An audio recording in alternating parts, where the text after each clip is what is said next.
just want to thank the Lord tonight that I am saved. That He did save me, He did set me free. And I was a sinner and I was on my way to hell. And the Lord found me. He gave me a chance. And I want to thank God tonight for the privilege of being here. I've been walking with the Lord for 27 years now. It's not been an easy walk, but it's been the only way. And like my brother Vince said, when you ask the Lord into your life, you're never the same. You're not the person that you used to be. Whether you think he was good or bad or whatever you think he was, the Lord just comes in and he changes you completely. And I remember the day I asked the Lord into my life. We hadn't heard a lot about Christians. And we just went to see my mum, and then they were stopping at Wisbech. And when I got back to where my mum then was, my mum and a few of my brothers and sisters had got saved. And they was telling me that I needed the Lord in my life, that I was going to hell if I never had Jesus as my Lord and Saviour.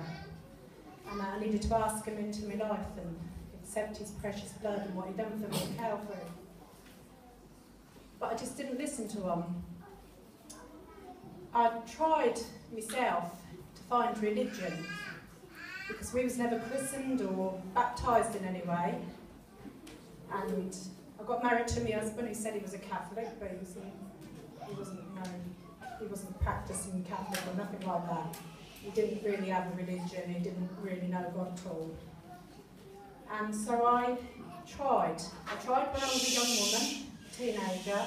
I went to a Church of England church and talked with a vicar, and it all seemed too much that I had to do to become a Christian. Too many weeks and I didn't have the time, so I walked away from it. And then, like I said, when I was married,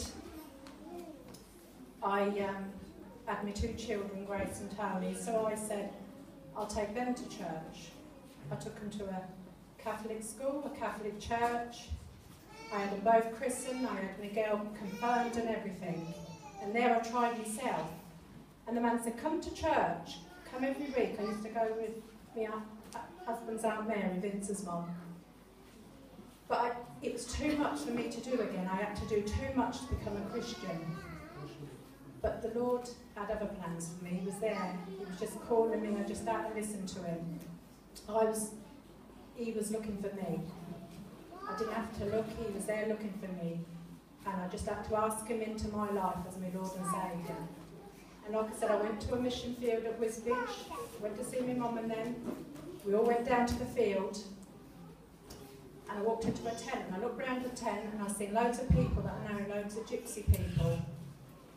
And I'd known them years, and they was praising and worshipping the Lord, and I knew, I could see on their faces that they had something that I wanted. I could see it was something different. But the enemy had a field day with me. There might be people in here in the same position.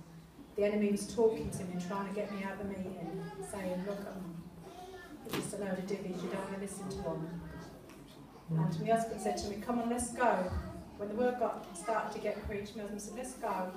He said, we don't have nothing to eat, let's cook the town and get fish and chips. So we went. Then on the Saturday night, the meeting was on again, and my husband wanted to go down. I said, no, I'm not going. So I waited till the meeting was over, and then my husband said, well, the meeting won't be on now, let's just go down there. The girls are pulled on there. Let's go and see the girls and have a cup of tea.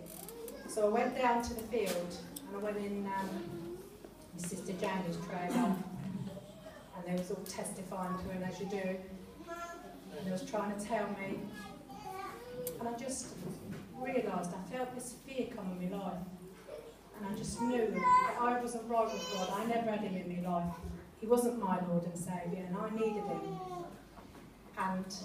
But again, I walked out that trailer not accepting the Lord, and my sister Janie said to me, listen, don't listen to us, go on and ask the Lord yourself. In your own quiet time, pray and ask him if he's real to come into your life. So I did that night. I woke up in the middle of the night, about 3 o'clock in the morning, and I prayed. I said, Lord, if what they're telling me is real, you show me. And the Lord came into my life that night, and he changed me. And I woke up about 5:30, 6 in the morning. I said to my husband, something's happened to me that I can't explain. I said, what they're telling us is real.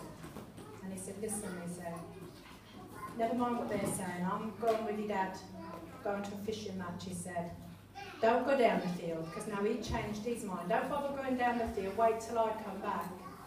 But you know, I knew that I couldn't wait for my husband.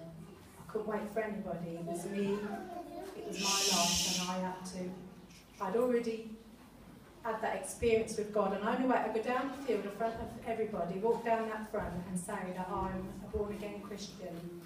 And I'd done that. That was 27 years ago, and the Lord changed me.